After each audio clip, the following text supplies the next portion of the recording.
ओला dock YouTube channel को subscribe करें और बेल आइकॉन को दबाना मत भूलें। अस्सलाम वालेकुम, मेरा नाम है सारा फारूकी और मैं एक क्लिनिकल न्यूट्रिशनिस्ट हूँ। आज हम लोग बात करेंगे रमज़ान की डाइट के हवाले से और ऐसी कौन कौन सी चीज़ें हैं जिनका आपको रमज़ान में इंटेक करना है, सहरी में, अफ्तारी में क्या खाना है, किस तरह से आप अपना वेट जो है कंट्रोल कर सकते हैं। देखा जाए तो रमज़ान में लोग बहुत आसानी से अपना वेट गेन कर लेते हैं और बहुत सारे हेल्थ इश्यूज़ भी आते हैं, जैसे कि आपके पेट में दर्द होता है, हार्ट बर्निंग इश्यूज़ आते हैं। तो उनको किस तरह से कंट्रोल किया जा सकता है, ऐसी कौन सी चीज़ों का आपको इंटेक रखना चाहिए, आज हम उस बारे में डिस्कस करेंगे। पाकिस्तान के टॉप डॉक्टर्स के साथ अपॉइंटमेंट बुक करें, वो भी पेशेंट फीडबैक देखते हुए। लाखों लोगों की तरह पाकिस्तान के सबसे बड़े डॉक्टर नेटवर्क का फायदा उठाएं और आज ही ओला डॉक ऐप डाउनलोड करें। ओला डॉक, डॉक्टर का अपॉइंटमेंट आसानी से। सबसे पहले आपको ये अंडरस्टैंड करने की ज़रूरत है कि आपके पास अफ्तारी और सहरी के बीच में जो टाइम विंडो होता है उसके अंदर आपने अपना इंटेक सारा करना होता है और साथ साथ हाइड्रेशन का भी ध्यान रखना होता है, क्योंकि पूरा दिन आप जो है, आजकल गर्मी भी ज़्यादा हो गई है तो प्यास भी बहुत ज़्यादा लगती है, तो बहुत ज़रूरी है कि अफ्तारी और सहरी के बीच में आपका पानी का इंटेक बहुत अच्छा हो। एक ही दफ़ा में बहुत ज़्यादा पानी पीने की कोशिश ना करें और ख़ास तौर पे जिस तरह हम सहरी के टाइम बहुत ज़्यादा पानी पीने की कोशिश करते हैं और बहुत ज़्यादा ग्लासेस ऑफ वाटर पीना शुरू कर देते हैं, तो वो ठीक नहीं है। आप ये देखें कि अफ्तारी और सहरी के बीच में हर थोड़ी देर के बाद आप 1 या 2 ग्लास जो है पानी का अपना इंटेक रखें, ताकि आपकी बॉडी जो है हाइड्रेटेड रहे। नेक्स्ट हमारे पास आ जाता है कि आपने कौन सी चीज़ों का इंटेक करना है। सबसे पहले सहरी की मैं बात करूँगी। सहरी के अंदर आप अगर होल व्हीट रोटी का इस्तेमाल कर सकते हैं, उस पर आप थोड़ा सा ऑलिव ऑयल या तो ऐड कर लें और उसके साथ आप अंडे का इस्तेमाल कर सकते हैं, और अगर आप दही इंक्लूड करें तो वो भी बहुत अच्छा है। वो आपको ज़्यादा, जिसे कहते हैं कि डाइजेशन में भी हेल्प रखेगा और आपकी बॉडी में, जिसे कहते हैं कि किसी तरह की कोई हार्ट बर्निंग भी आपको नहीं होगी।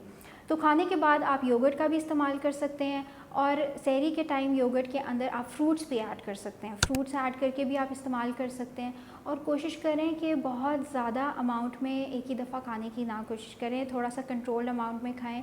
आप एक होल व्हीट रोटी खाएं या ब्रेड के साथ जो है अंडा खाना चाहते हैं आप उस तरह से भी खा सकते हैं। और अगर आप ओट्स का इस्तेमाल करना चाहते हैं, जैसे ओट्स का पॉरेज लेना चाहते हैं, ओटमील लेना चाहते हैं, तो वो भी आप अपनी सहरी के टाइम पे ले सकते हैं।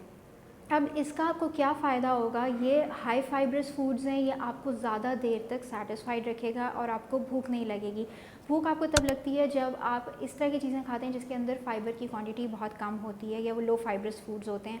अगर आप उनका इंटेक करते हैं तो ऑटोमेटिकली आपको भूख जो है बाद में बहुत ज़्यादा लगना शुरू हो जाती है। फिर उसके अलावा कैफ़ीन का इंटेक मैं आपको कहूँगी कि आप कम से कम रखें। कैफ़ीन का इंटेक इसलिए भी रिड्यूस रखें क्योंकि आप अगर जितना ज़्यादा कैफ़ीन आप लेंगे उतना ज़्यादा पूरे दिन में आप यूरिनेट करेंगे और फिर वही है कि डिहाइड्रेशन होना शुरू हो जाएगी। तो कैफ़ीन का इंटेक भी रिड्यूस करना ज़रूरी है। फिर नेक्स्ट हमारे पास आता है कि अफ्तारी के टाइम पे आप किस तरह से अफ्तार आपको करना चाहिए। अफ्तारी को हमेशा एज अ स्नैक लेके चलें। होता इसी तरह से है कि हम एक ही टाइम पे इतनी सारी चीज़ें बना लेते हैं और अफ्तारी में हम वो सब कुछ खाने की कोशिश कर रहे होते हैं। खाने के बाद हम इतने ज़्यादा फुल हो जाते हैं कि हम लेज़ी हो जाते हैं, हमसे उठा भी नहीं जा रहा होता और फिर वही बात है कि पेट में दर्द होना, हार्ट बर्निंग होना, ये बहुत कॉमन हो जाता है। तो अफ्तारी के टाइम पे आप खजूर से अपना रोज़ा खोल सकते हैं, आप साथ में लस्सी पिएँ, आपने फ्रूट जूस लेना आप ले सकते हैं।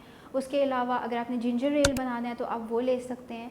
पानी का आप अपना अच्छा इंटेक रखें, हाइड्रेटेड रखें ख़ुद को, लेकिन प्लीज़ कोई भी स्वीटेंड बेवरेजेस ऐड ना करें।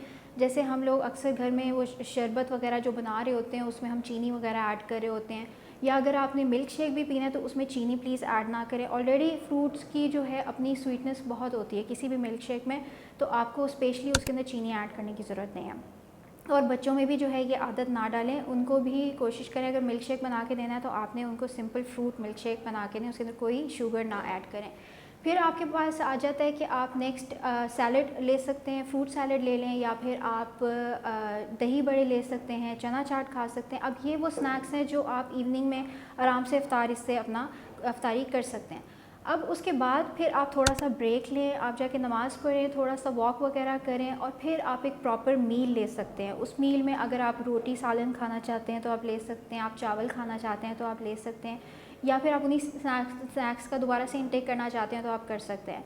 तो सारी बात यही है कि अफ्तारी के टाइम पे एक ही टाइम पे आपने फ़ौरन से बहुत ज़्यादा नहीं खाना, क्योंकि आपके स्टमक के ऊपर बहुत ज़्यादा बर्डन पड़ जाता है और फिर वो डाइजेशन में बहुत ज़्यादा इशू होता है, फिर हार्ट बर्निंग भी होती है। तो उस हार्ट बर्निंग को रोकने के लिए तरीका यही है कि आप स्टार्ट जो है थोड़े से खाएं, थोड़ा से स्टार्ट करें और फिर आहिस्ता आहिस्ता बाद में आप अपना जो है मील दोबारा से इनटेक कर सकते हैं। आप 1 घंटे के बाद 2 घंटे के बाद दोबारा खा सकते हैं। आप स्नैक के तौर पे अगर आपको लेट भूख लग रही है तो आप स्नैक्स जो हैं अपने दोबारा से ले सकते हैं, जैसे फ्रूट सैलड या चना चाट या दही बड़े, जो भी आपके घर में बना हुआ है। और प्लीज़ एक चीज़ का बहुत ध्यान रखें कि अफ्तारी के टाइम फ्राइड फूड्स ना ऐड करें। डेली बेसिस पे भी हम लोग इतना पकौड़ों का, समोसों का इस्तेमाल नहीं करते जितना हम लोग रमज़ान के अंदर इस्तेमाल करते हैं।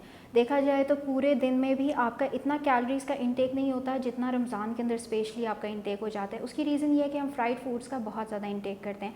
समोसे पकौड़े तो लाजमी हर घर में बन रहे होते हैं, तो वो चीज़ें आप इंक्लूड ना करें। जब आप एक चीज़ नहीं बनाएंगे तो फिर आपको उस चीज़ की आदत भी नहीं रहेगी और आप बाद में ये भी नहीं कहेंगे कि भाई काश हमने वो चीज़ ऐड कर ली होती, क्योंकि आपकी बॉडी को फिर आदत हो जाती है। हर इंसान को कोशिश करनी चाहिए कि हेल्दियर फूड्स ही अपने टेबल के ऊपर रखे। इफ्तारी के टाइम पे अगर आप हेल्दियर फूड्स ही रखेंगे तो आपको उसी चीज़ की आदत हो जाएगी और फिर आपका ये समोसे पकोड़े खाने का जो है इफ्तारी के टाइम दिल नहीं करेगा। यूजुअली हमें आदत होती है इन चीज़ों की, इस वजह से हम लोग इसको रिफ्यूज़ नहीं करते और हम खा लेते हैं।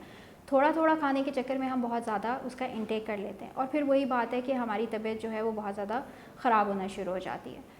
फिर उसके अलावा ये है कि आपने एक्सरसाइज लाजमी अपनी इंक्लूडेड रखनी है पूरे दिन में। अब आपकी मर्ज़ी है वो आप अफ्तारी के बाद एक्सरसाइज करना चाहते हैं या फिर अगर आप डे टाइम में कर सकते हैं तो आप डे टाइम में भी कर लें। अब उसमें आप वॉक भी रख सकते हैं अपनी, इंडोर आप ट्रेडमिल यूज़ करना चाहते हैं आप वो कर सकते हैं, या आप किसी और तरीके की फ़िज़िकल एक्टिविटी करना चाहते हैं तो आप वो कर सकते हैं। लेकिन physical activity is very much important even in Ramzan, ताकि आपका जो वेट है वो स्टेबल रहे और वो इंक्रीज़ ना हो, क्योंकि रमज़ान में वेट इंक्रीज़ होना बहुत कॉमन है और हर पर्सन जो है किसी ना किसी अमाउंट में वेट गेन कर जाता है अगर वो अपनी डाइट का कंट्रोल ना करे और ख्याल ना रखे। तो ये कुछ टिप्स एंड ट्रिक्स हैं जिनका अगर आप ख्याल रखें तो आप अपना जो है वेट भी कंट्रोल कर सकते हैं और रमज़ान में इस तरह के आपको किस तरह के इश्यूज़ भी आपके सामने नहीं आएंगे। तो अपना बहुत सारा ख्याल रखें। अल्लाह हाफ़िज़।